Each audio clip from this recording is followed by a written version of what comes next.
తెలంగాణలో నామినేటెడ్ పదవుల భర్తీ ఎందుకు వాయిదా పడుతోంది?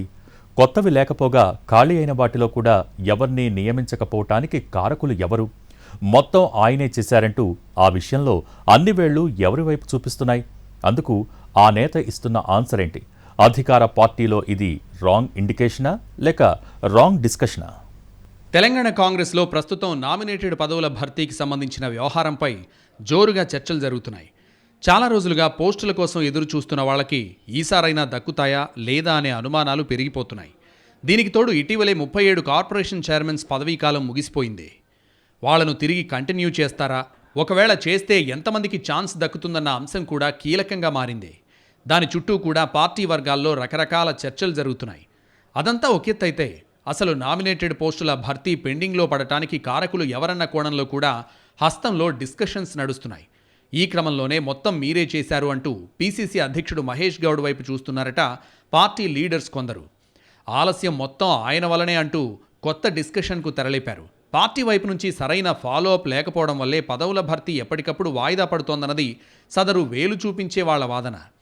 కొత్త వాటి సంగతి తర్వాత, ఉన్నవాళ్ల పదవీకాలం ముగిసి రెన్యువల్కు వచ్చిన సమయంలో పార్టీ చీఫ్ అందుబాటులో లేరని, దాంతో సమస్య ఇంకా తీవ్రంగా కనిపిస్తోందంటూ గాంధీభవన్లోనే గుసగుసలాడుకుంటున్నారట.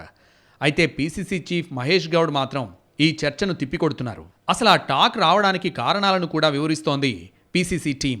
రెన్యువల్స్ విషయంలో మహేష్ గౌడ్ కాస్త సీరియస్గానే ఉన్నారట. అందరికీ రెన్యువల్ చేయడం కుదరదని బాహాటంగా చెప్పడం వల్లనే ఇలాంటి ప్రచారం మొదలైందన్నది ఆయన వర్గం వాదన.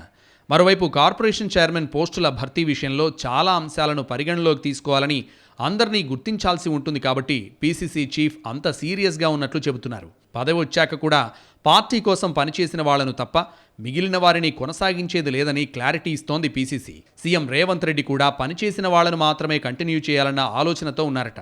రెన్యువల్స్ విషయంలో ప్రత్యేక విధానాన్ని పాటించబోతున్నట్లు తెలుస్తోంది. కొత్తగా ఎంపిక చేసిన నాయకులతో ముందు కార్పొరేషన్ చైర్మన్ పోస్టుల్ని భర్తీ చేస్తారు. ఆ తర్వాత 2 నెలలకు రెన్యువల్స్ పై చర్చించాలన్నది పీసీసీ ఆలోచనగా కనిపిస్తోంది. దీంతో చాలా రోజులుగా పదవుల కోసం ఎదురు చూస్తున్న నాయకులకు ముందస్తు ఊరట లభిస్తుందన్నది పీసీసీ ఫీలింగ్. ఈ వారంలోనే సీఎం రేవంత్ రెడ్డితో in charge Meenakshi Natarajan, PCC chief Mahesh Goud భేటీ అయ్యే అవకాశం కనిపిస్తోంది. ఆ తర్వాతే భర్తీపై క్లారిటీ వస్తుంది. పార్టీకి సంబంధించిన వ్యవహారాల సంగతి ఎలా ఉన్నా పదవుల భర్తీ మాత్రం ఆలస్యం అవుతోందనడంలో సందేహం లేదు. ప్రభుత్వం వచ్చిన కొత్తల్లోనే అన్నింటినీ ఫిల్ చేసుంటే ఇప్పుడు కొత్తగా చాలామందికి అవకాశం దక్కేది. ఈ పరిస్థితుల్లో సరే, జరిగిందేదో జరిగిపోయింది, ఇప్పటికైనా అన్ని పదవుల్ని పూర్తి స్థాయిలో భర్తీ చేయాలంటున్నారు కాంగ్రెస్ నాయకులు.